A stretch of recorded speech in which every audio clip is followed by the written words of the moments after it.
Good evening po, Sir Alpi. Dito po tatanggalin po natin yung duplicate. So, highlight na lang po natin itong dalawa. Then, click data. Then, highlight duplicates. Remove duplicates. Then, after po nito is, sure lang po na nakacheck po lahat. Then, remove duplicates. So, 1 duplicates are found. Nawala po yung isang 2959 na row.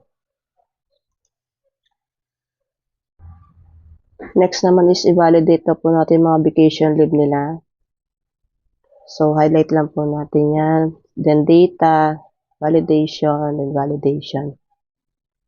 Ito sa settings, lagyan na natin ang whole number. Tapos, less than or equal to, maximum 14 leaves lang daw. Meron din tayong input message. Lagyan nyo na kung anong gusto nyo dito ilagay. Then, error alert, may 3 siya. So, stop kapag retype entry or cancel. Warning kapag nag-add pero wala sa list. Then, information kapag yung entry mo not match sa validation rules. Okay mo na yan. Then, sa data, sa validation, click nyo na to circle invalid data. So, may kita nyo na yung 21 dahil lagpas siya sa 14 leaves na maximum. Next naman ay lagyan po natin ito ng location. Sa data po, under validation, then list. Then isulat nyo lang kung anong gusto nyo, text, then okay. So dito may kita nyo sa drop down, meron na siyang pagpipilian. Next, for custom data validation, dito daw magagawa mo yung own parameters na gusto mo sa cell. So, open data validation natin, data, validation, then validation. Then, piliin nyo lang yung custom. Then, yung formula, yung nakasulat doon kay sir. Then, okay. Then, dito, katype na kayo kung anong gusto nyo na. Ano yun. Next naman po is para sa organizing and presenting data. So, align down natin lahat. Dapat lahat daw ng mga text ay nasa left. So, lagyan natin sa left. Ang mga numbers, nasa right.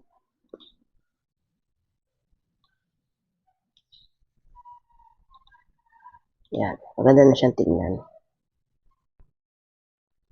So, if gusto naman daw po natin lagyan ng fillers, so, highlight lang po natin yan.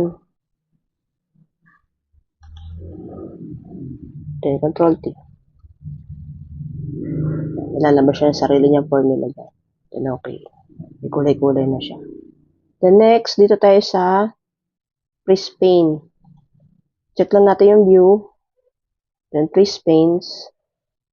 Then, yung freeze top row lang. Yan, sa taas lang siya.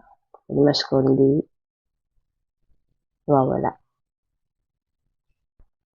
Then, last is maglalagay tayo ng pie chart.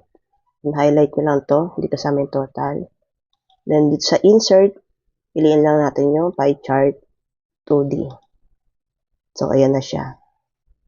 So, lipat lang natin siya dito sa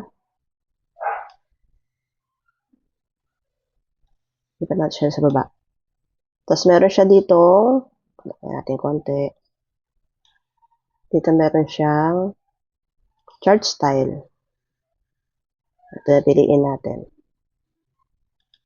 Yan. Nakikita na siya lahat.